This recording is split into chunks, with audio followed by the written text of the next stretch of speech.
थोड़ा यहाँ पे हमने साइन का भी ध्यान रखना है। तो माना ये हमारे पास कोई कार्तीय तल है और क्योंकि हमारे पास जो ऑब्जेक्ट यहाँ की साइड रखी जाएगी वो हमेशा किस में ली जाएंगी, नेगेटिव में ली जाएंगी। कहाँ किस में ली जाएंगी, हम ऑब्जेक्ट को हमेशा कहाँ रखते हैं, लेफ्ट साइड में। तो ऑब्जेक्ट हमेशा किस में लिखा जाएगा, माइनस साइड में लिखा जाएगा। इसमें लिखा जाएगा, माइनस साइड में लिखा जाएगा। और अगर हम कॉनकेव मिरर के बारे में बात कर रहे हैं, कॉनकेव मिरर के बारे में बात कर रहे हैं, हमको बताइए कॉनकेव मिरर है तो कॉनकेव मिरर जब अपने पूरे रूप में रहा होगा तो कैसे रहा होगा, ये किसी एक ऐसी गोली का हिस्सा रहा होगा और गोली की रेडियस इधर की तरफ बन रही है, उधर की तरफ बन रही है, इधर की तरफ बन रही है, मेरे लेफ्ट हैंड साइड बन रही है, यानी कि जो इसका फोकस होगा वो भी किस में होगा, नेगेटिव, माइनस में होगा। हमने बता दी ऑब्जेक्ट भी आपकी किसमें, सारी की सारी यू में, यू सारी की सारे कहां है, माइनस में, क्योंकि मैंने सब कहां रखी है, लेफ्ट साइड।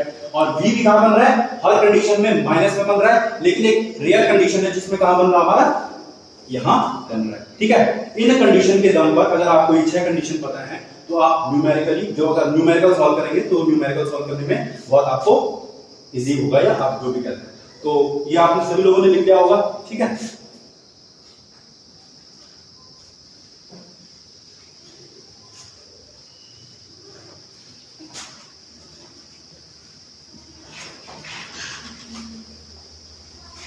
और मैं थोड़ा यहाँ पे कुछ न्यूमेरिकल करता हूँ, मैं कुछ न्यूमेरिकल लिख रहा हूँ। ठीक है, लेट कंसीडर करते हैं हमारे पास एक कॉनकेव मिरर है। हमारे पास क्या है, कोई एक कॉनकेव मिरर है। आप ही लोगों से मैं पूछूंगा, अगर आपने इन कंडीशन को ढंग से पढ़ा है, देखा है, तो आप बता सकते हैं आपका आंसर कितना आने वाला है। ओके, तो लेट कंसीडर करते हैं हमारे पास कोई क्या है, एक कॉनकेव मिरर है और हम कहते हैं कि कोई ऑब्जेक्ट हमने कॉनकेव मिरर के सामने 10 सेंटीमीटर की दूरी पे रखा है। कितनी सेंटीमीटर की दूरी पे रखा है, 10 सेंटीमीटर की दूरी पर रखा है। ठीक है, और उससे पहले हम कंसीडर कर देते हैं कि जो इसकी जो फोकल लेंथ है वो कितनी है, से कितना, चलो मैंने 5 मान लिया, कितना मान लिया, 5 मान लिया, कितना मान लिया, 5 सेंटीमीटर। इसका जो u होगा वो कितना होगा हमारे पास, -5 सेंटीमीटर। समझ आ रहा है मैंने माइनस क्यों लगाया, क्योंकि left u sorry focal length हमारे पास कितना है, -5।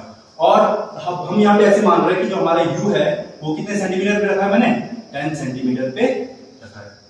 ठीक है, तो इसके लिए हमने बताना है कि जो हमारा इमेज होगा वो कहाँ बनेगा। ठीक है, तो हमको पता है, हमने इसका क्या निकालना है, v निकालना है। तो v निकालने के लिए आपको पता है किस फॉर्मूले का इस्तेमाल करने वाले हैं, फोकल लेंथ मिरर फॉर्मूले का इस्तेमाल करने वाले हैं। 1/f कितना हो जाएगा, 1/v प्लस 1/q। इस फॉर्मूले के इस्तेमाल से हम क्या कर सकते हैं, अपने आंसर को निकाल सकते हैं। तो थोड़ा वैल्यू पुट कर लेंगे, तो यहाँ पे हो जाएगा 1/ माइनस कितना हो जाएगा, -5 equals to 1/v plus 1/u, minus के साइन के साथ रखेंगे। और इसके बाद मैं थोड़ा रुक जाता हूँ। ठीक है, और मैं यहाँ पे आपको बता देता हूँ कि इसका आंसर कितना आने वाला है, और या तो आप ही लोग मुझे बता दो कि इसका आंसर कितना आने वाला है। ठीक है, सोनी खड़े हो जाइए। सोनी, आपको मैंने ये बताया था फोकल लेंथ का दुगना क्या होता है, कर्वेचर होता है। अब आप उस हिसाब से सोचिए, अगर माना आपका फोकल लेंथ कितना है, 5 सेंटीमीटर है, फोकल लेंथ आपका कितना है, 5 सेंटीमीटर, तो इसका कर्वेचर कितना हो जाएगा, 10 सेंटीमीटर इसका कर्वेचर। आपने पहले फोकस और कर्वेचर को बहुत आसानी से क्या कर दिया, चार्ट पे बना दिया या बोर्ड पे बना दिया, कॉपी में बना दिया। अब आप देखो कि आपको u कितना दे रहा है, u कितनी दूरी पे, मतलब ऑब्जेक्ट कितनी दूरी पे मिरर से, मिरर वो है वैल्यू जी है, समझ निकिता कितनी डिस्टेंस पे u, 10 सेंटीमीटर। इसका मतलब क्या है, ऑब्जेक्ट को किस जगह पे रखा है, इंफिनिटी सी के पीछे सी पर, कहां पे रखा है, सी पर रखा है। कहां पे रखा है, सुनिए, सी पर रखा है, यानी ऑब्जेक्ट कहां पे है, एट सी पे।